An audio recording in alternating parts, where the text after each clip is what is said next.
Assalamualaikum warahmatullahi wabarakatuh. Perkenalkan, nama saya Fuad Ramadan, NIM 18126. Di sini saya akan menyampaikan materi tentang konsep dan siklus perencanaan pembangunan.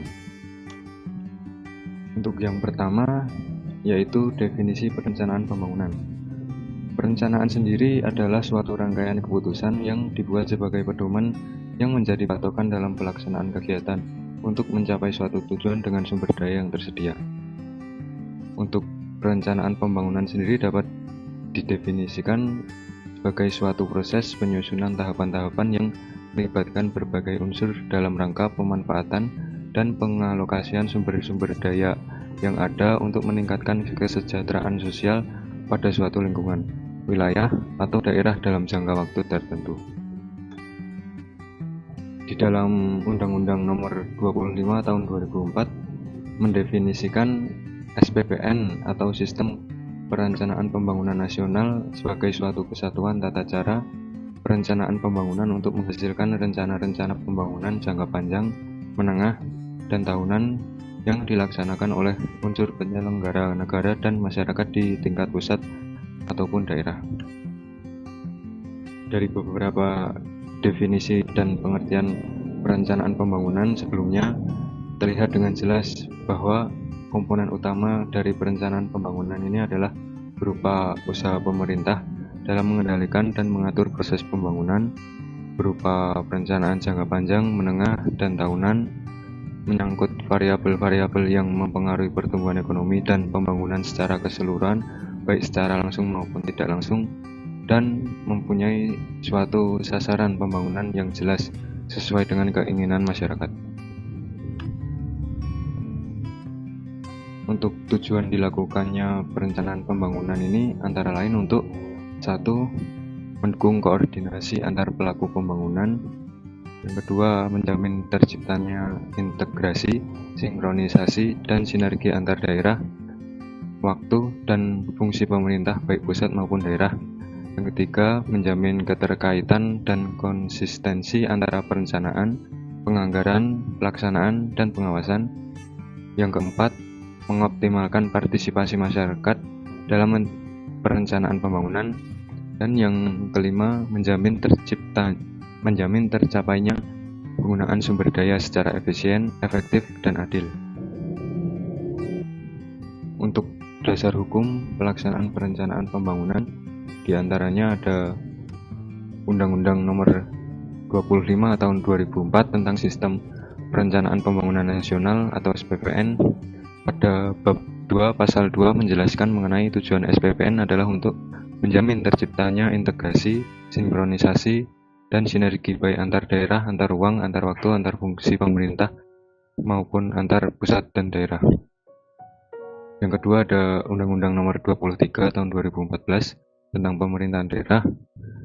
Pada bagian kedua mengenai perencanaan pembangunan daerah di pasal 263 menyatakan bahwa penyusunan RPJMD harus berpedoman pada RPJPD dan RPJMN.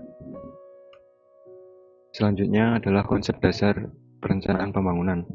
Pada konsep dasar perencanaan pembangunan ini terdapat 5 kata kunci, yaitu yang pertama adalah suatu proses, yang kedua adalah pengalokasian sumber daya, yang ketiga ada alat mencapai tujuan, selanjutnya ada memilih, dan ada masa depan. Untuk yang pertama yaitu suatu proses. Suatu proses ini berarti perencanaan melakukan langkah-langkah yang untuk mencapai tujuan. Langkah-langkah yang dimaksud antara lain adalah mengidentifikasi masalah dan mencari alternatif untuk memecahkan masalah dalam rangka mencapai tujuan. Yang kedua ada pengalokasian sumber daya. Perencanaan mencangkup proses pengambilan keputusan tentang bagaimana penggunaan sumber daya yang tersedia sebaik-baiknya. Oleh karena itu, kuantitas dan kualitas sumber daya tersebut sangat berpengaruh terhadap keberhasilan sebuah rencana. Agar pengalokasian sumber daya dilakukan secara tepat dan efisien, maka pengumpulan dan analisis data serta informasi mengenai ketersediaan sumber daya yang ada menjadi sangat penting. Ketersediaan data dan informasi akan menjadi pedoman bagi perencana dalam mengambil keputusan secara tepat. Yang ketiga ada alat mencapai tujuan. Perencanaan ini merupakan alat mencapai tujuan. Setiap organisasi yang terbentuk pasti ingin mencapai sesuatu yang lebih baik di masa yang akan datang, terutama dalam perspektif waktu yang lebih lama. Katakanlah sebuah organisasi mempunyai impian atau visi yang ingin dicapai pada masa yang akan datang. Untuk mencapai impian tersebut, maka dibutuhkan perencanaan yang strategis. Perencanaan ini tidak saja berlaku untuk organisasi profit atau swasta, tetapi terpenting juga untuk organisasi non-profit, misalnya organisasi pemerintahan.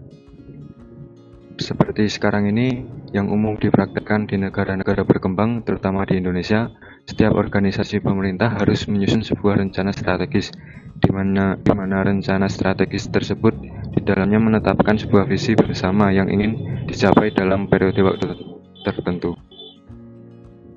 Yang selanjutnya ada memilih. Perencanaan juga merupakan proses untuk memilih. Di antaranya untuk memilih berbagai alternatif tujuan agar tercapai kondisi yang lebih baik, memilih cara atau kegiatan untuk mencapai tujuan atau sasaran dari kegiatan tersebut, dan memilih berbagai program dan kegiatan yang prioritas karena tidak semua dapat diselesaikan secara bersama dan juga karena kendala sumber daya keuangan.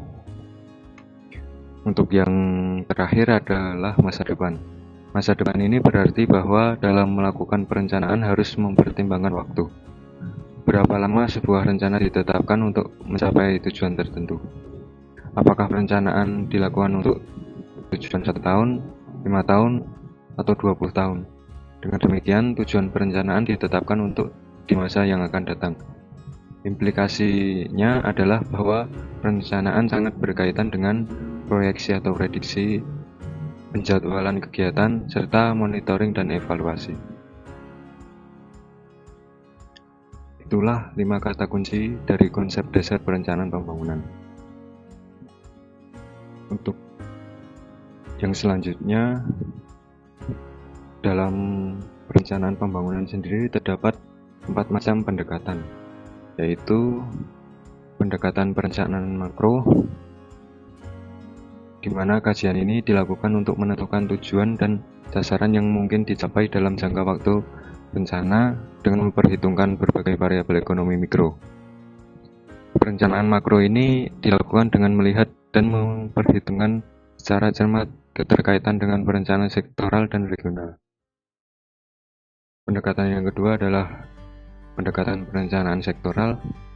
Perencanaan sektoral ini merupakan perencanaan yang dilakukan dengan pendekatan berdasarkan sektor. Pendekatan ketiga ada pendekatan perencanaan regional, yang dimana perencanaan dengan dimensi pendekatan regional menitikberatkan pada aspek lokasi di mana kegiatan tersebut dilakukan. Dan pendekatan terakhir adalah pendekatan perencanaan mikro, yang merupakan perencanaan skala rinci dalam perencanaan tahunan, yang merupakan penjabaran rencana-rencana baik makro, sektoral, maupun regional ke dalam susunan proyek-proyek dan kegiatan-kegiatan dengan berbagai dokumen perencanaan dan penganggarannya. Untuk proses perencanaan pembangunan secara umum terdiri dari 9 tahapan, yaitu yang pertama ada membentuk organisasi, kedua ada menentukan tujuan perencanaan, ketiga ada rumusan sasaran, keempat pengumpulan dan analisis data, kelima identifikasi serangkaian alternatif kegiatan, keenam nilai serangkaian alternatif kegiatan, ketujuh memilih alternatif yang memungkinkan, 8 pelaksanaan, dan yang terakhir nomor 9 monitoring dan evaluasi. Selanjutnya untuk ruang lingkup perencanaan pembangunan ini mencangkup perencanaan pada skala nasional dan daerah. Pada skala nasional terdiri dari rencana pembangunan jangka panjang nasional, rencana pembangunan jangka menengah nasional, rencana strategis kementerian atau lembaga, rencana kerja pemerintah, dan rencana kerja kementerian atau lembaga. Sedangkan di daerah ada rencana pembangunan jangka panjang daerah, rencana pembangunan jangka menengah daerah, rencana strategis satuan kerja perangkat daerah, rencana kerja pemerintahan daerah, dan rencana kerja satuan kerja perangkat daerah. Selanjutnya, secara umum, siklus dari perencanaan itu meliputi perencanaan, kemudian pemrograman, kemudian penganggaran, pengorganisasian, implementasi, dan sampai ke pengendalian. Kemudian balik lagi ke perencanaan.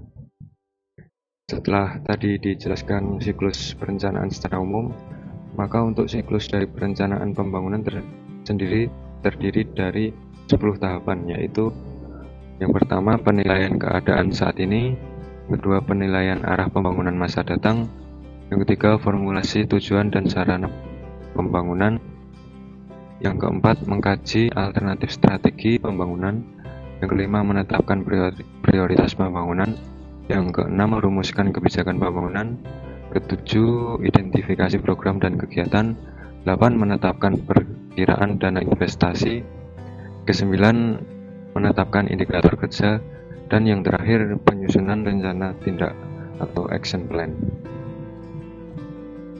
Setelah memahami konsep dan siklus dari perencanaan pembangunan, maka kita dapat mengetahui ciri-ciri dari perencanaan pembangunan yang baik. Di antaranya tersusun secara lengkap termasuk sektor swasta, memasukkan evaluasi perekonomian masa lalu, merinci tujuan dan prioritas pembangunan, menerjemahkan tujuan dalam target pembangunan, strategi dan kebijakan bersifat spesifik, berisikan perencanaan kebutuhan investasi, memuat perkiraan atau proyeksi selama periode perencanaan, dan mempunyai kaitan yang jelas dengan perencanaan pembangunan lainnya. Mungkin demikian yang dapat saya sampaikan mengenai konsep dan siklus perencanaan pembangunan. Sekian dari saya, kurang lebihnya mohon maaf. Terima kasih. Wassalamualaikum warahmatullahi wabarakatuh.